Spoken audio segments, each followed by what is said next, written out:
Hi everyone, thank you so much for being here today. We're just gonna give everyone a couple seconds because I see that we still have some attendees. Just so that you know, yes, you are muted and you won't be able to turn on your video or audio in case you have any questions about that. So if you just give everyone a couple minutes. In the meantime, though, as we're talking about inaccessible accessibility, and I'll invite our speaker in a couple of minutes. I would love to hear from you all about why you think this conversation important.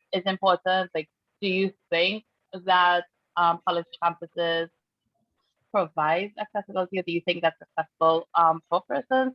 So feel free, use the chat and post your responses. Also, feel free to shout out where you are tuning in from my very obvious Caribbean accent. So I am in Trinidad and Tobago in the Caribbean. And we have someone from Egypt that's in. Awesome.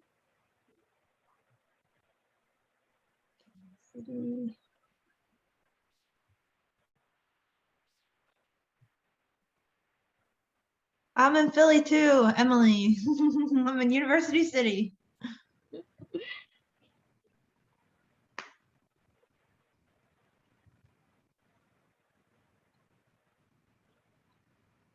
Okay, great. Thank you so much for your well wishes on this webinar. So we'll just get started. So like I said, welcome to Inaccessible Accessibility, addressing mental health disabilities in higher education. I am Pat McIntosh. I use they, them pronouns, and I'm the manager of Global Care Support here at Mental Health America. We will have our speaker, Callie, on in a couple of minutes, but before she comes on, we just want to chat the container that we're going to talk in and just cover some housekeeping rules. Um, just so you know, as I said, all participants are muted and unable to turn on their microphone. Kelly, if you could just go to the housekeeping slide, if you don't mind.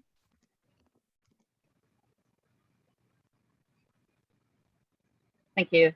Yeah, so you will also receive a link to the recording for today's webinar within 5 business days in case anybody wanted to review or share the webinar with their friends. We have also provided closed captioning for today's webinars. So just make sure to enable closed captioning at the bottom of your screen using the closed captioning icon. We do not offer CEUs, but for persons who do have the NCS certificate, National Certified Care Specialist certification, we can offer a certificate of attendance to persons, and your certificate of attendance can be used towards your continuing education requirements. And feel free to use the Q&A box if you have specific questions for Kelly as she does this webinar. So just to introduce our speaker, I'm sure most of you know of the amazing work that she's doing.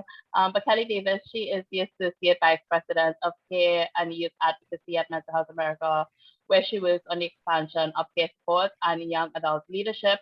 She is passionate about lived experience-driven programs, policies, organizations, and research. Kelly was awarded the Disruptive Innovator Award from the National Association of Peer Supporters, and the Peer Leader of the Year award from Peer Apocalypse. She is a certified yoga teacher and holds a certificate in applied positive psychology from the Pershing Center. And she is currently pursuing her master's degree at the University of Pennsylvania, where she also serves as a research assistant focused on lived experience perspectives of inpatient psychiatric care.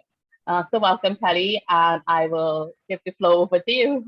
Awesome. Perfect. Thanks so much, Kat. Let me see. All right. I'm going to launch some polls. Awesome. Okay. I'm going to launch this poll.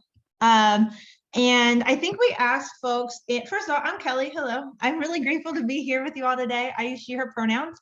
I'm going to just launch the poll to get some insight into y'all's perspective on disability services and also your interest what you work on, why you're interested in this webinar. If you feel that the questions do not encompass something that you want to share, I'm monitoring the chat box, so feel free to drop it in there. I'll be looking and reading the chat box, but I'll give you another like minute and a half to fill out the poll.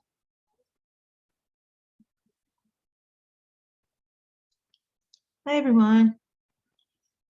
Love seeing where everybody, I said I am logging in from Philly. Hello, hi Beverly. Cool, awesome. All right, one more minute.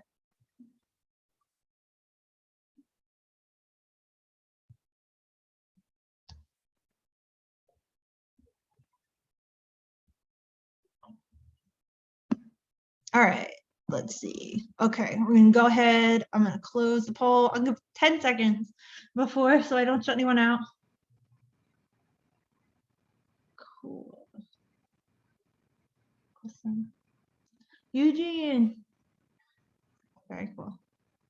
All right, I'm gonna end the poll. So let's see. All right, so we have, all right, about 20 of us think it's easy to access disability services. We have some college students. I would love for folks who clicked other, would love if you could drop in the chat. We have some college students, family members, mental health professionals who work with students. Yeah, if you selected other, would love to, yeah, I hear you, admin.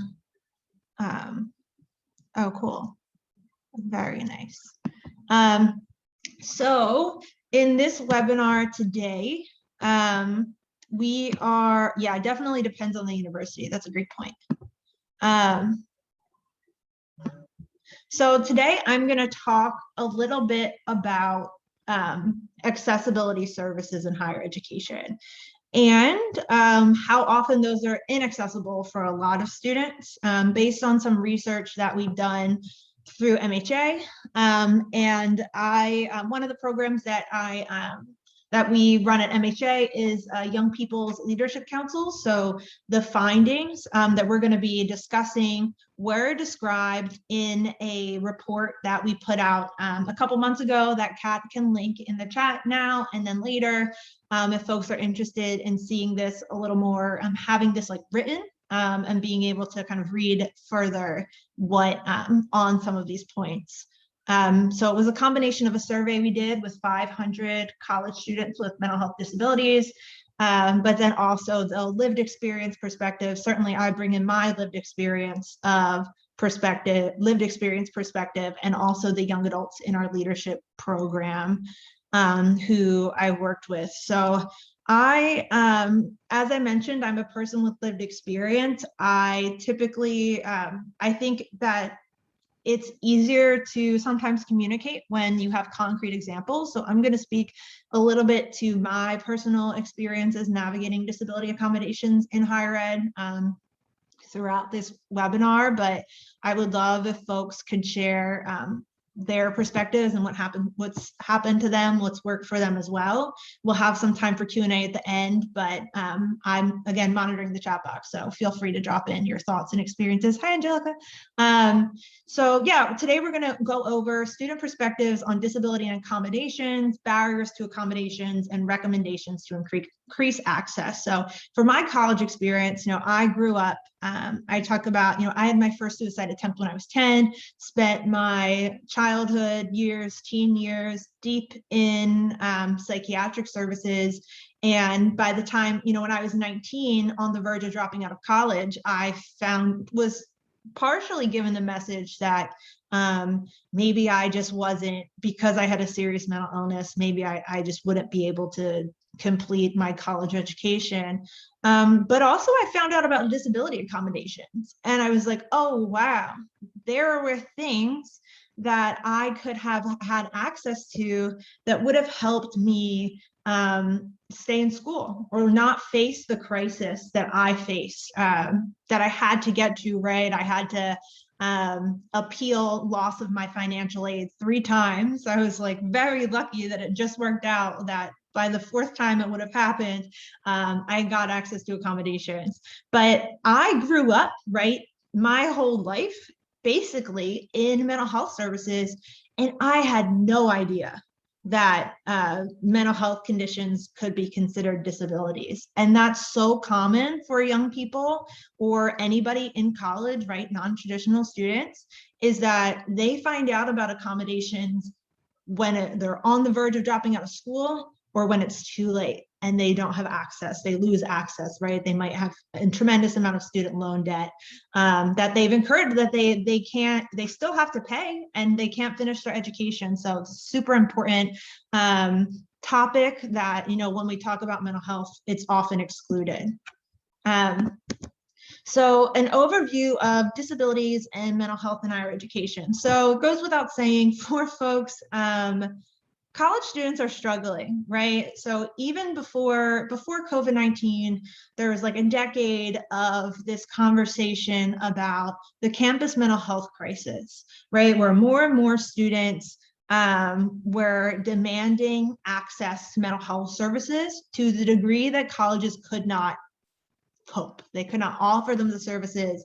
It's common for folks still, it's not over, but common for folks to wait, you know, 4 weeks before getting access to a mental health professional, which if you wait until you're in serious distress, which many people do to reach out for help, and if you're in college, right, that's like a third of your semester. That's such a long time, right? So there's this big conversation about the campus mental health crisis. Some of the things that people talk about as having to potentially contributed to the campus mental health crisis, right? So we see this increased demand.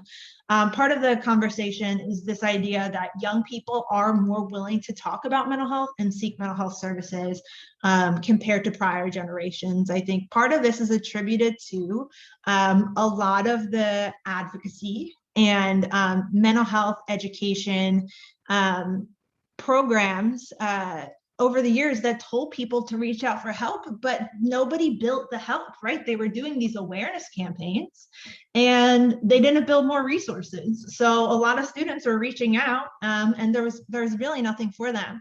Another perspective is that students with mental health disabilities historically or in decades past were far more likely to drop out of school. And with the resources that we currently have available, there's more folks with psych disabilities in higher education.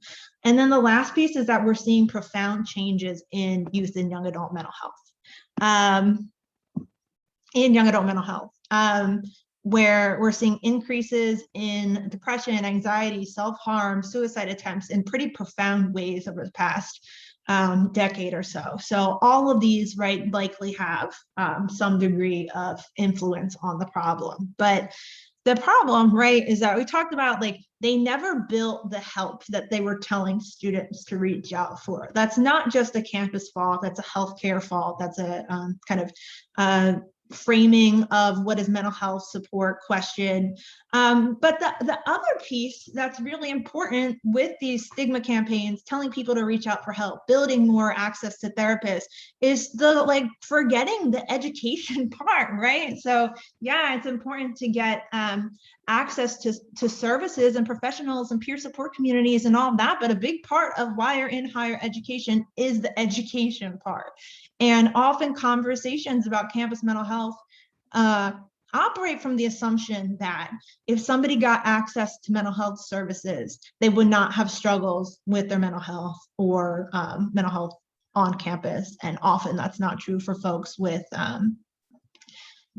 psych disabilities, especially if you're in a time of pretty, you know, severe distress. The last piece that happens is that students with psych disabilities are far more likely to drop out of school compared to their peers because the environment is pretty inaccessible. And this is especially true for folks with intersectional identities, right? BIPOC folks, LGBTQ plus folks, low income folks, first generation folks. Those are intersecting identities that also increase the likelihood that you will drop out of school compared to your peers because the environment of higher education is not accessible or inclusive of a lot of people. So all of these things together, the survey that I mentioned, and it's referenced in the report that Kat linked, but we also did a kind of 2-pager summary where you can see the like spread of the data, and then also with like some pretty straightforward recommendations for administrators. You can also have access to that. But what we found was that 70% of students with mental health disabilities who took the survey were not registered for accommodations, which in itself is really interesting. But the follow-up was that only 20% said that they were not registered for accommodations because they didn't want because they weren't, it wasn't because they didn't want them. 80% were interested in accommodations, but did not use them for one reason or another. And the survey, and what we're going to talk about, explores some of those things. So I preface this with saying that in the current culture and environment of higher education, we're required to really rely on individual level accommodations, at least from a kind of legal perspective, right? So students have to rely on this dominant framework instead of universal changes. So this became very profoundly obvious during COVID, right? The vast majority of campuses shut down and everybody had online class. People had access to course recordings. People had opportunities to, yes, we can definitely email the slides. People had opportunities to have extensions on exams or extended deadlines on papers. And for folks with psych disabilities or the disability community in general, it was a very profound example of the fact that all of the changes that people with disabilities asked for, including those that were part of what would be reasonable accommodations, schools were able to do the whole time. And suddenly, when it was about everybody's accessibility and not a certain group's accessibility, they could do it. So it was a very painful experience for a lot of people. And it's fascinating that it quickly has shifted back in a lot of places. And that's a really big shame, because I think one of the profound questions that I think that there needs to be a lot of conversation about, this presentation is going to focus on, operating within the powers that be right now. But we really need to have more of a conversation on what does universal accessibility look like in higher education, right? When we talk about universal accessibility for physical disabilities, one of the big examples that folks give is curb cuts, right? So you could have you could build, different demands for accommodations for each individual person, or we could have curb cuts on the side of curbs that make things accessible for everybody. And it just so happens to make things easier and improve like the lives and accessibility for everybody, right? People with strollers, people carrying things, people with luggage, right? This like idea that by modeling things and learning from the disability community, we can actually make our communities not only more accessible for folks with disabilities, but also for everyone. But we don't live in that world yet. So the two major laws that we rely on when we're talking about individual accommodations are Section 504 of the Rehab Act and the Americans with Disabilities Act. So I included, you can see the images on the side, and Kat also has the link. So these are two really good documents that you can check out. One is from the National Council on Disability that really goes into the legal framework and processes for understanding accommodations. And then the second one is the most comprehensive document of accommodations that I have ever seen that I think is really out there. So just talking about what do we mean, right, when we talk about disability accommodations? Like what do those actually look like? Because folks might not, we'll get into like how physical disability accommodations are often given to folks with psych disabilities without really regarding any differences they might have, but some examples of what might be accommodations, right, were housing. So again, using my lived experience, when I was diagnosed with bipolar disorder in college, and when I was first, so I had periods of like severe depression, right, where it was really hard for me to do anything. And at the same time, right, I was on a large dose of antipsychotics that made me sleep like 14 hours a day. So for me, getting to class and having the energy to get to class was really hard. So one of my accommodations was priority housing registration, so I can make sure that I was physically close to my classes. Financial accommodations is another one, right? So one of the things that happens, for example, is if you're enrolled in school, right, and you have federal student loans, or you might have scholarships or any kind of financial aid, oftentimes you have to be enrolled at least part-time to maintain that financial aid.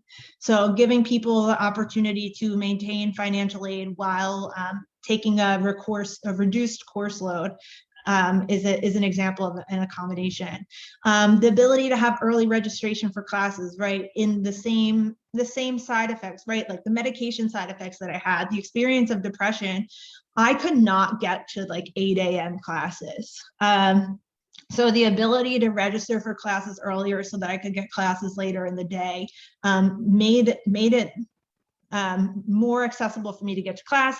And then assignments are kind of more obvious. There's more obvious ones, right, where you can have extended time on tests, extended time on due dates, but also things like having the opportunity to substitute certain types of assignments for other ones. So for example, if you have like a public speaking presentation for your class, not for a public speaking class, right? So like part of the requirements under the requirements for reasonable accommodations, it can't fundamentally change the nature of the class. So if you're taking a public speaking class, you will likely have to public speak. But if you're taking another class and you have like very bad social anxiety, then you can request to have a written assignment as opposed to a class presentation. So there's a lot of different things. So to the point earlier, yeah, my school offers accommodations. We have a whole center, we have services, like what's the problem? So the problems that, you know, people experience, one is student awareness and perspectives on disability, barriers to the documentation process, and then relationships with professors. So to students' awareness and perspectives. So the top reason, it's really interesting, there's some layers to this idea of people not having education on mental health disabilities in higher education. So actually, when we surveyed the 477, so almost 500 students, actually the biggest reason why they said that they didn't get accommodations was because they didn't feel like they were sick enough. So there's this idea that I think it's kind of a response to the culture, right? Is just something's wrong with me. It's not that the school is not accessible. It's that I don't belong at the school and I don't deserve supports, right? I should just get it together and be able to perform like other people, right? Is like having no framework for what constitutes a disability, like when is my mental health a disability, but also lots of us can support people and say mental health is important, except for me, right? Except for me, everybody else deserves support. I don't. And I think that that's a really common experience, in addition to not having like the language or framework to identify. There's two big things I think I saw somebody put in the chat. One is this pervasive belief among students. It's documented among students and professors that people use disability accommodations to gain an unfair advantage. This idea, to be crass, right, is that rich kids pay to get accommodations so they can have more time on their SATs and more time on their tests. Like that is the one time I think a lot of us hear any conversation, any mainstream conversation about what disability looks like in higher ed. So there's this pervasive belief that disability accommodations actually give folks an unfair advantage, but then also people are super afraid about what it means to identify as having a disability, right? If I don't know any disabled folks, If I have no models of what that looks like in my life, nobody who discloses that in my life, what does this mean for the rest of my life? What happens to people with disabilities? Is this on my academic record? Are they going to tell my parents? What are my privacy concerns? Are my friends going to find out? Is my family going to find out? Are my professors going to treat me differently? There's all these complicated emotional responses that people have to this idea of I might be somebody with a disability.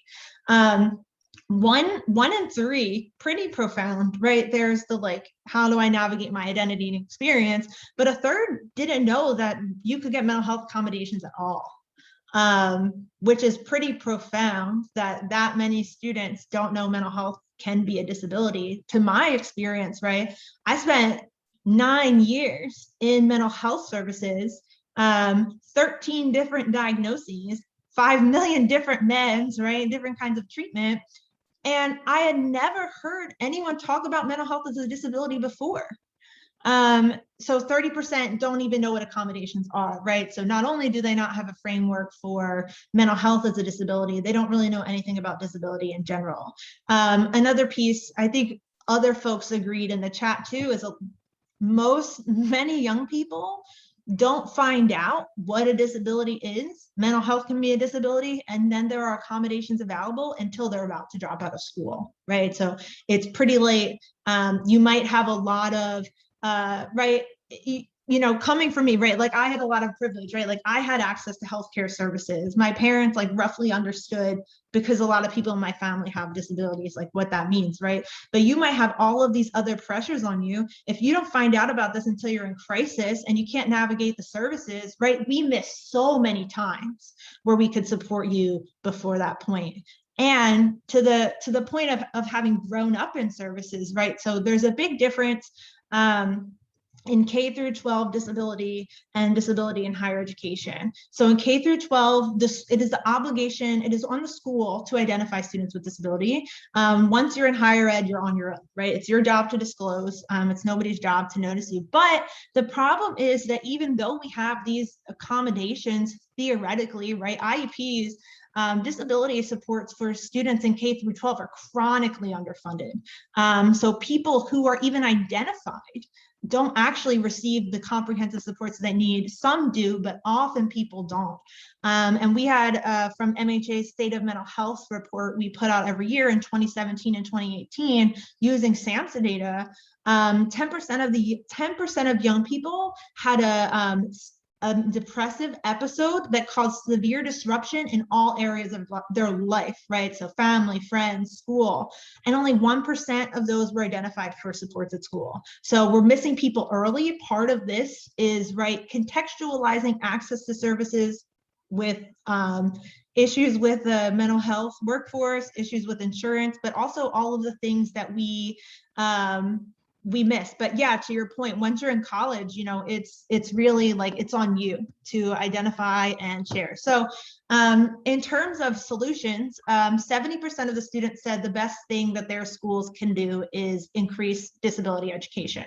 So part of this means increasing education about disability in all of the places where students are getting education, right? So at orientation day, in your syllabus, like having more information, not just call this services, because if you don't know what a disability is, having folks, you know, visit classrooms, visit clubs, all of the different places where schools tabling, right, on the quad, like having virtual events, all the places where schools are doing education on mental health disability, even in the counseling centers, in the health centers, making sure that people see this over and over again, that this is a resource that's available for them.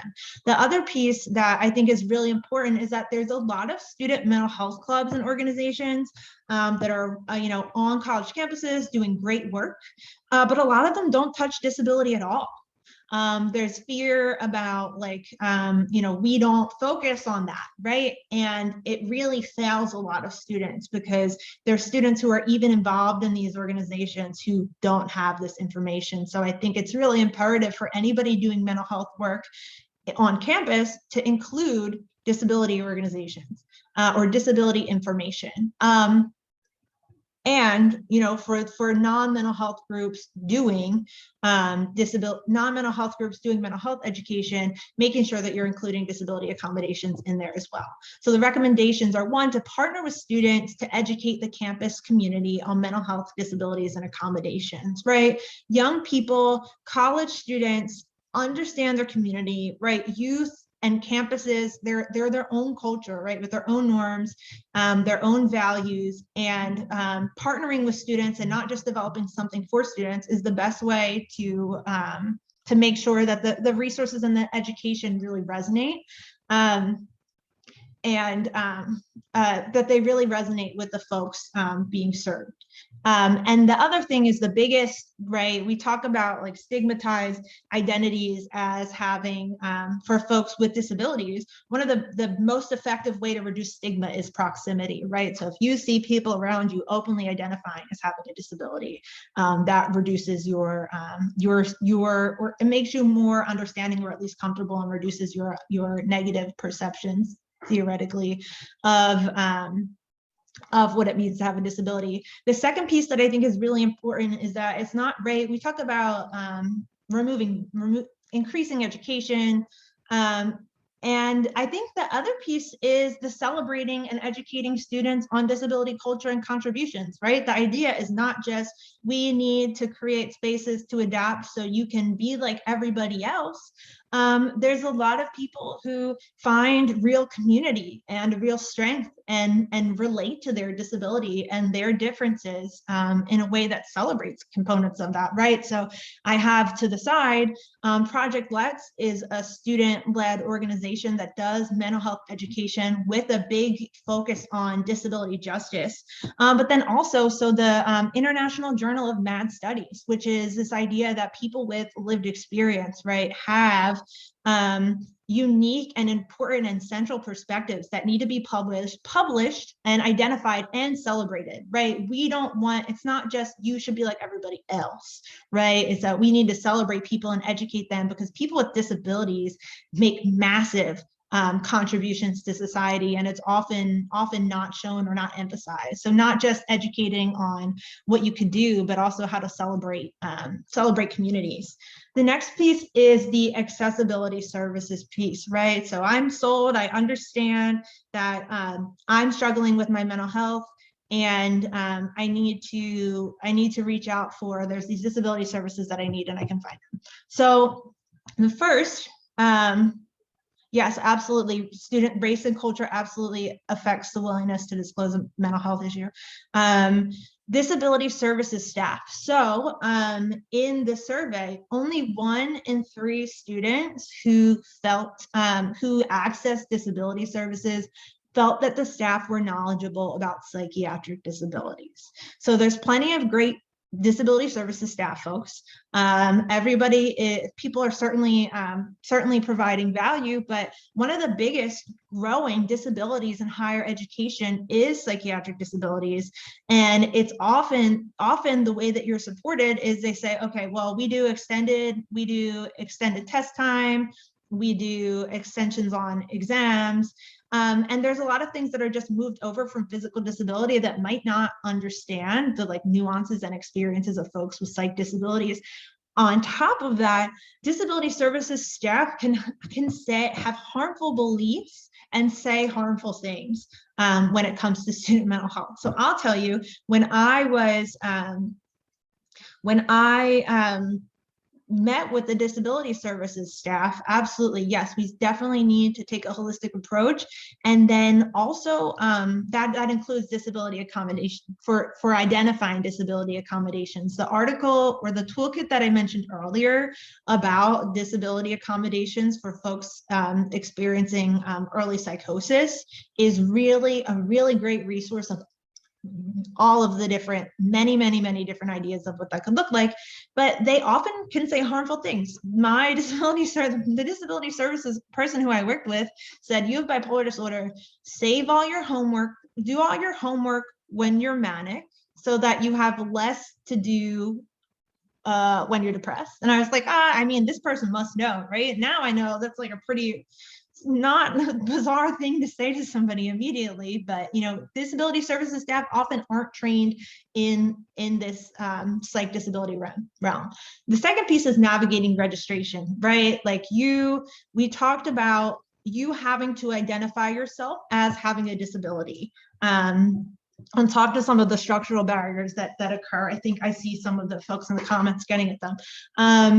Navigating registration, right? You have to identify yourself. You have to make the appointments. You have to meet with the staff. You have to have a mental health professional. They have to document your stuff. You have to go back. And when the nature of your disability impacts executive functioning, right? Is like the process of getting the accommodations is literally in conflict with the accommodations that you're seeking, right? So this idea that a student who's experiencing profound depression, who can't get out of bed, a student who's really struggling with ADHD, who is having a hard time like organizing and getting things done, how are they supposed to do all of this paperwork and navigate all of these systems? Right? Like it does not align when the disability is to reduce things that the disability accommodations process causes. So it's a massive problem. And then the other piece, I'll talk about recommendations for how to fix that, but right, you're navigating it alone. You're navigating all of these hoops. If you are dealing with non-supportive people, or if you're super isolated dealing with this all by yourself, it's just a lot. And I think even when we get people to the point where they find the staff are supportive, if the registration process isn't supportive, then you don't eventually get where we hope people can go. And then the last piece is structural barriers, right? All of this conversation, we have accommodations, woo, like we help our students, which is great for the students who are being helped. But for psych disabilities, just saying that this is the solution ignores massive structural barriers that prevent people from accessing accessibility services, right? So what that means, folks who commented in the chat, right? There's different things, right? If you go to a super anti-LGBTQ plus school, right? I don't want to go talk to the mental health or accessibility services, right? If you go to a school where there's no representation and no diversity among staff, right? You might not want to access these services at all. If English isn't your first language, right? There's all of these things, but the structural barriers really ignore the fact that if you build a system that requires medical documentation for a disability in a world where we know that there aren't enough mental health providers, that there's a massive problem and lack of diversity among existing mental health providers, that mental health resources are often not available or too expensive for people in a lot of areas, and people don't have health insurance, then how is this a fair system, right? The baseline starting point, once we even get you here, ignoring all of those other topics, is that it's not possible for a lot of people with the resources that they have and with the state of mental health services, right? Part of this is not the college's fault. It's the result of societal and institutional norms, right? White supremacy, ableism, all of these things that really make the core piece that unlocks the key to the resources that you need gone.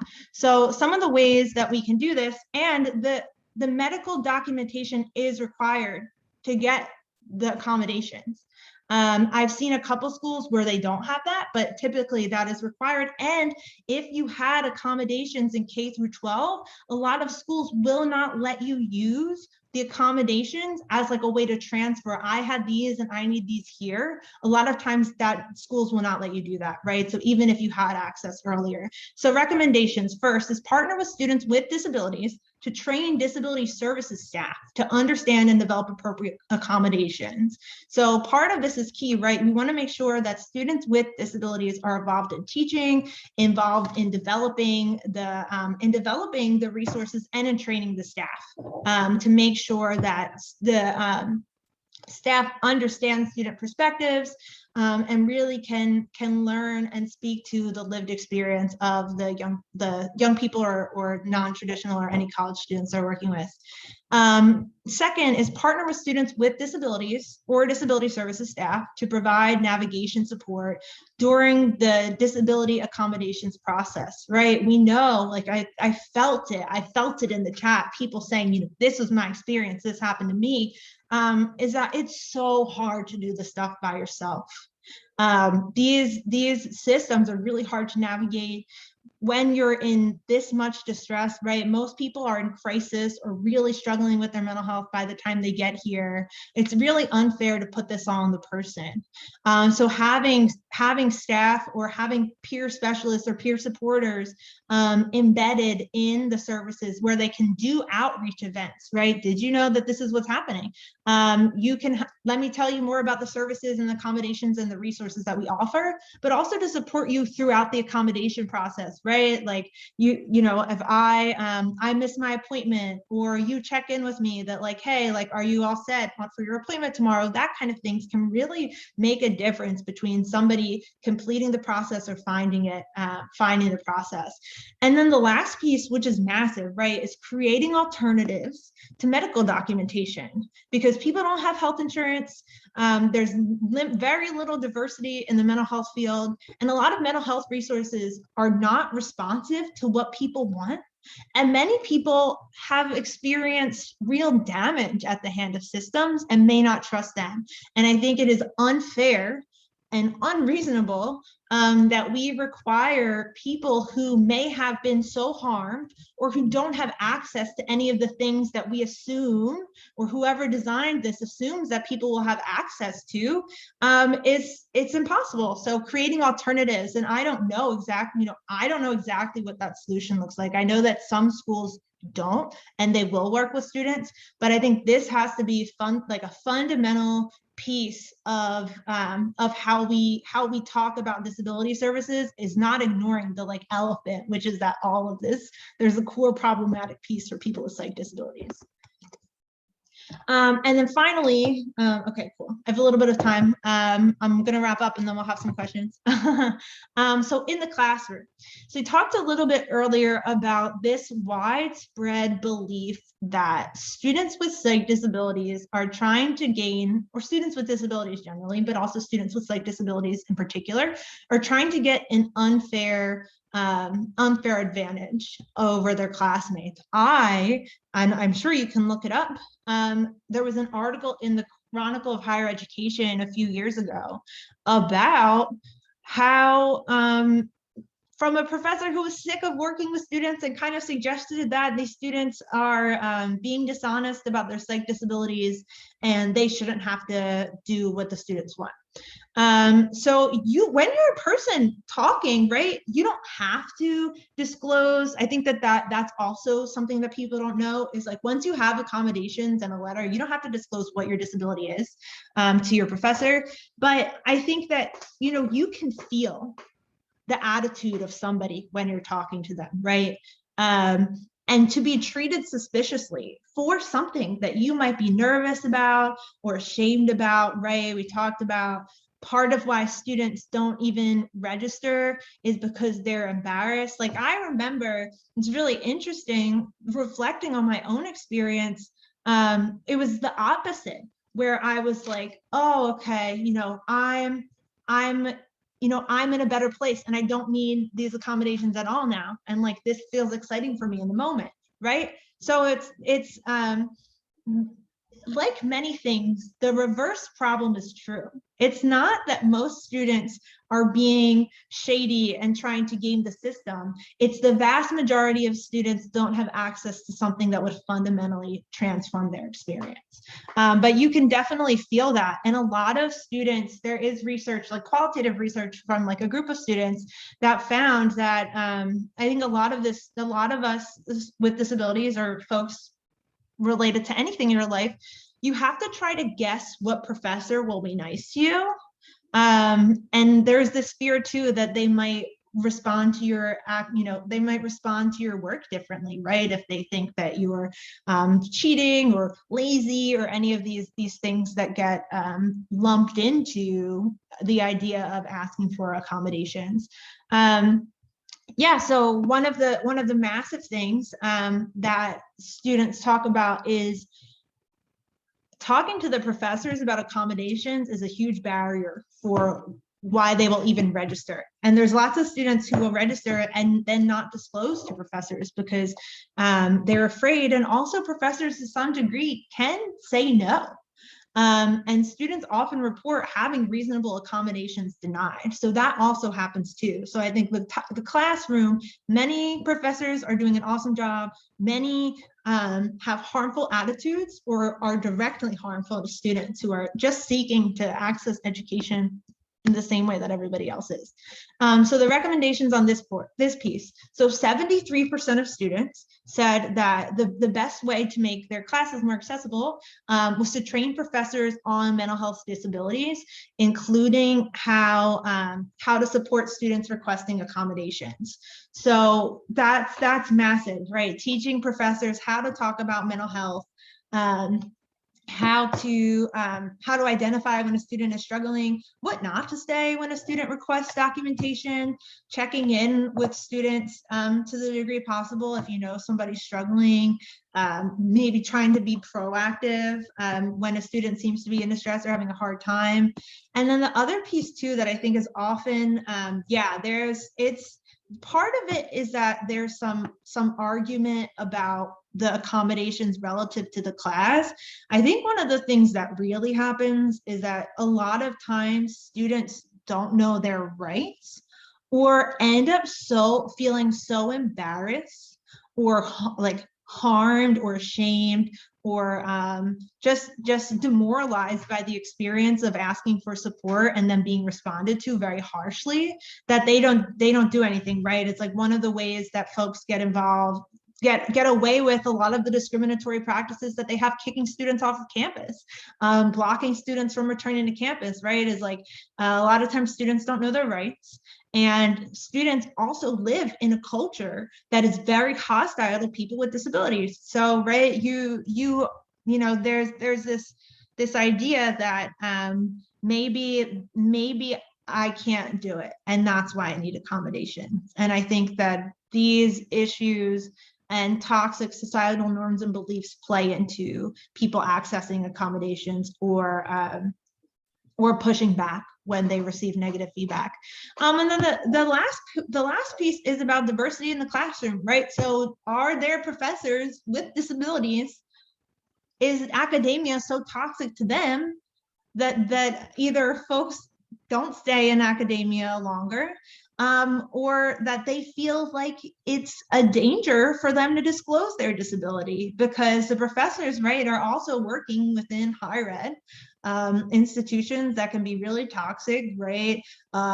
Pressure, depending on, you know, your a lot of times professors experience discrimination from schools, right, when they're struggling with their mental health. So it's not just the mental health or the professors, right, even though some may do harmful things. But making sure that there's diversity in the classrooms, there's diversity on the staff, and then the disclosure piece. So making it also safe to disclosing your disability or identity as a professor and encouraging people to be able to disclose their identities and experiences also creates a degree of safety and acceptance and I guess like an acceptance among students in classes. And I can speak to this. One of my professors did like a video introduction where she shared it was for a leadership class, but she shared her personal journey. And she shared that when she was in the school that I go to, her sophomore year, she's this like super esteemed, brilliant, amazing person. And she talked about how in her undergraduate experience at the same institution, she was so depressed that she almost dropped out of school. And having a professor be that honest and upfront about her own lived experience made me feel really safe going to her and talking to her. So I think that professor disclosure, which includes, right, creating an environment that is accessible for folks and where it's safe to disclose is really important, where people don't feel like their jobs will be at risk or their relationships will be at risk for sharing what's happening to them. So those are my kind of overviews. So really we want to talk about increasing education, disability education, including celebrating disability identity, removing barriers to the accommodation process, right? Making sure staff are trained, making sure that students have support navigating, and then coming up with alternatives to medical documentation that keeps a lot of students from accessing disability accommodations, and then finally making the classrooms more inclusive through training professors, but also creating an environment where professors feel it's safe to talk about mental health and talk about their own mental health too. So I think we have about 10 minutes left. Kat, I don't know if you want to go through questions. I can go through the Q&A, or yeah. Yeah, I can definitely direct questions to you. Kelly, just the first question though, we had someone wanting you to recap the resources that you listed. So I don't know if you can just pull back on that slide. They said they weren't quick on taking notes, so they just wanted to get directed to that. Yeah, which can someone put, whoever asked that, put in the chat which resources? Is it the, oh, it might be, I'm assuming it's going to be this one, is my assumption. But if I'm wrong, which I often am, please let me know and I can go to the right slide. Kelly, I guess the first question, which happened very early on in your presentation, is that persons are asking, like, what counts as a mental health disability? Like, how can they go and actually be able to pull this actual definition that they can carry and say, like, I qualify for a mental health disability accommodation? Yeah, I think that also speaks to the confusing, or the confused, but like the discriminatory and like ableist nature of psychiatry, because we literally also know that BIPOC use don't screen the questions that we use to screen for depression. BIPOC use end up not screening in the same way and then are labeled as not having the disability that they have. But basically, like the idea of you need impairment, so that is like a DSM psych diagnosis. You need a statement on how it's, the impairment alone is not enough, right? Because I can have social anxiety, I do, and it doesn't necessarily impact my school, right? It doesn't impact my academic behavior or experience. So it has to be a diagnosable psychiatric condition. It has to, you have to have evidence that it impacts your ability in the classroom. And then it has, the accommodations that would remove those barriers are the ones that would be recommended for, and that you would have access to once you have the like disability accommodations. But that paper in the top right corner from the National Council on Disability is a really, really good resource. I think AHEAD, which is the Association for Higher Education and Disability, they also have an interesting, like a lot of resources on disability in higher ed, including when do mental health conditions constitute right? It's like legalese, right? When do mental health conditions constitute disability for the purpose of obtaining academic accommodations, right? So part of this is like, okay, we also need to have this universal accessibility conversation, right? Because you have to get like kind of in the weeds, right? And there's issues that you have to navigate on the path to getting there. Yeah. So just the next question, right before we wrap up. So we got an interesting question. Someone asking about particularly mental health conditions that affect like the way that you interpret your world. So, for instance, someone who might have borderline personality disorder, where mistrust or lack of trust in services and systems comes up. How can we ensure that after I request accommodation, I also know that it has been I have been given, and I trust the system that this is something that was actually given to me. Mm-hmm. Yeah, I mean, part of that is that sometimes that's true, right? Is like, just because somebody has a disability doesn't mean that, like, yeah, people don't respond well sometimes, and people run into issues sometimes. And just because you have a disability doesn't mean that's not really happening to you.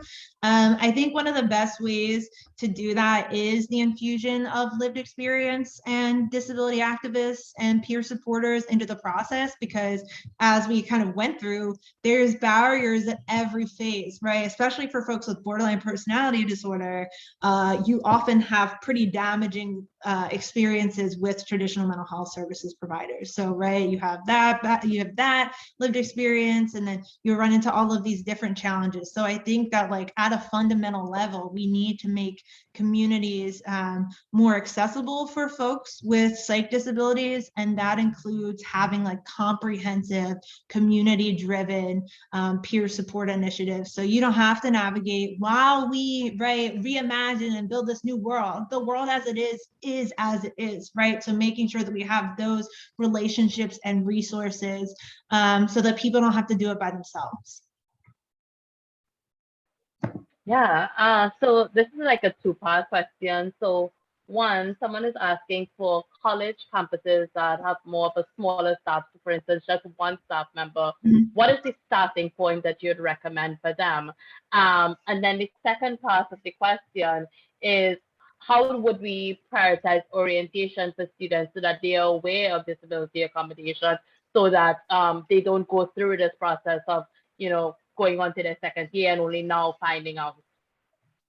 Yeah, so I think the first is finding resources from disability activists, because I think a lot of the resources that would be considered there's a big lack of resources on this. And a lot of the resources that are like go-to might really not represent lived experience perspectives. So I always recommend Project Let's, which is an organization that Kat dropped in the chat earlier.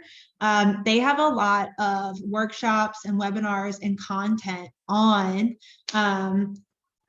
learning about psych disabilities, right? Because part of it is getting rid of problematic beliefs too, not just learning about new ones. I think in terms of, I think that question really, like, part of it is like meeting with folks who are in different positions of influence within the academic institution, right? So like, who oversees the planning and orientation? Are folks sending out like orientation emails? Can you send out an email that's like, hey, we're having a session, or hey, this is the story of a student with disability whose life was changed by accessing psych disability services. Like, here's what we offer. So I think that there's creative ways to promote anywhere that young people are seeking information. One of the cool things that one of the students who I worked with did was, she saw that there was so much, she has this mental health club, but she saw that everybody was afraid of visiting their table. So she made it like a pizza club and then had QR codes. And if you scan the QR code, it would link you to the mental health, like a whole page of comprehensive mental health resources. So even doing things like that is like filling the campus with like more discrete ways, in addition to education, that people can find out more about what you offer. Yeah, and I'll just ask one last question before we wrap up.